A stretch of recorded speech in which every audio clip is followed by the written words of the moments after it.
Hello, everyone. Scott Spradling once again, representing the World Affairs Council of New Hampshire and specifically focusing on the International Visitors Leadership Program.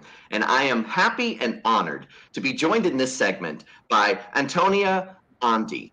She participated in the IVLP back in 2019, pre-COVID, when we had all kinds of easy access to our New Hampshire presidential primary system. She was here on a visit that was entitled The Will of the People, Elections in Democracies. And Anthonia had a chance to really get a bird's eye view and then a on the ground view of our New Hampshire primary, our elections, hearing from Republicans and Democrats in a very exciting presidential primary timeframe. Anthonia, thank you so much for joining us, and tell us a little bit about your visit to New Hampshire back in 2019. What was memorable?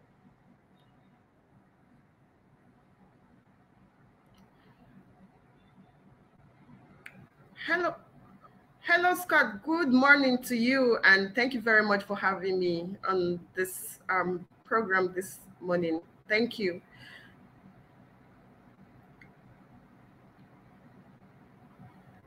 So, Anthonia, tell us a little bit about your visit to New Hampshire and what you remember as your highlights. Okay, thank you. So my visit to New Hampshire was very brief, but very interesting. To say that one of the states that I really enjoyed was New Hampshire, because I just love the environment and the whole activities planned out for us as visitors in New Hampshire were very interesting to me and very impactful, especially with the engagement with the political activities, the candidate activities, the town hall meetings that give citizens opportunity to have a direct conversation with their candidates or the candidates who were running for the elections.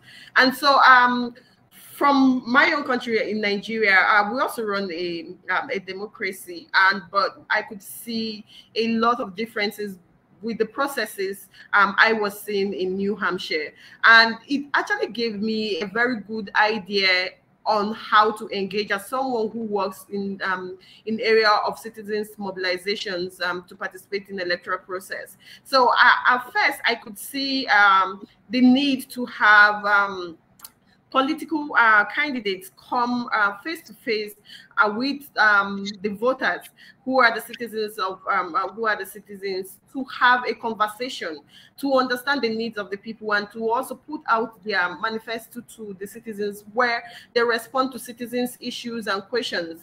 And so it was really very interesting for me, and it gave me a very good idea on how I could actually go back and see how that could also be incorporated in the work I do back in Nigeria. And so I really learned that, and to also see how citizens were moved and eager to be part of it. Back here, you could see someone who would not even have an idea how this system runs or what it is to even participate as a citizen in the process. But coming to New Hampshire, everyone was interested. I remember there was a town hall we attended in the evening.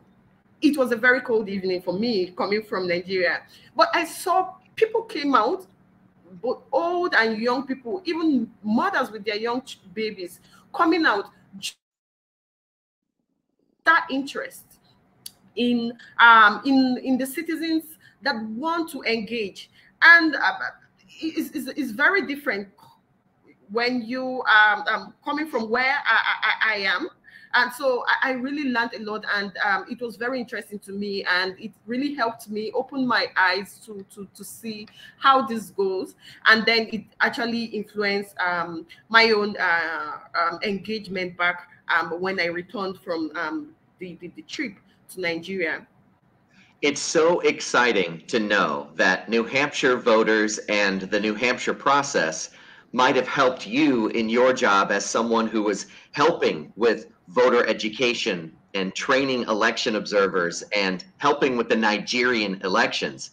Here we are 4 years later, and I'm curious, how are the Nigerian elections, which are going on now for you, how are they going? Yeah, it's going very well, but not very interesting. For us, for someone who is working at the civil society space and having to convince or encourage citizens to participate in the process. And looking at the outcome of this election, if you are following the Nigerian elections, I am not very happy with what the outcome looked like. Especially with the management of the elections, especially in the aspect of the results, the process. The new Electoral Act that was introduced in 2022, that was in February 2022, introduced technology to the election process and legalized the use of technology in the process, which actually was what we use in bargaining with citizens to say that, okay, at this point, the process is going to be free and fair because they are going to use a device that will bring credibility into the process and all of that. But at the end of the day, we saw that the commission, in terms of transmitting the result, it wasn't open enough and transparent. And all the citizens who looked up to see that they could use the process of that result collation, because the commission had a portal where citizens could go and access results from the polling unit level, which is like the purest state of where the election results come from. But at the end, the citizens could not get that. And so it made it difficult for us now going into another election to convince people to come out to participate. And so that's the state we are now. In as much as the election has gone, the people are not very happy with how the whole election is managed. So whatever the outcome is in the election, whether their preferred candidate won the election or not, it is very hard to defend considering the way the process actually of the process of collation of results actually went, was carried out by the commission. And so for now, we look forward and hope that on Saturday, citizens will actually turn out to participate in the governorship elections, which is the state level elections, and we hope to have a better turnout of citizens to participate in the elections come Saturday. I wish you the very best of luck. And I think my final question is simply, were you happy to visit New Hampshire and the election process here in the United States for inspiration? I'm very happy to visit New Hampshire. Like I mentioned before, New Hampshire was one of the states I really enjoyed. I could relate with a lot of things, and I easily could find my things that I wanted. Talk about the elections and the processes, the way we were walked through the process of elections, and the way the whole democracy and governance works in New Hampshire actually opened my eyes to understanding the process of the democratic process in the US. And to say that there are differences between how ours operates here and there, but I could learn some things that would actually help.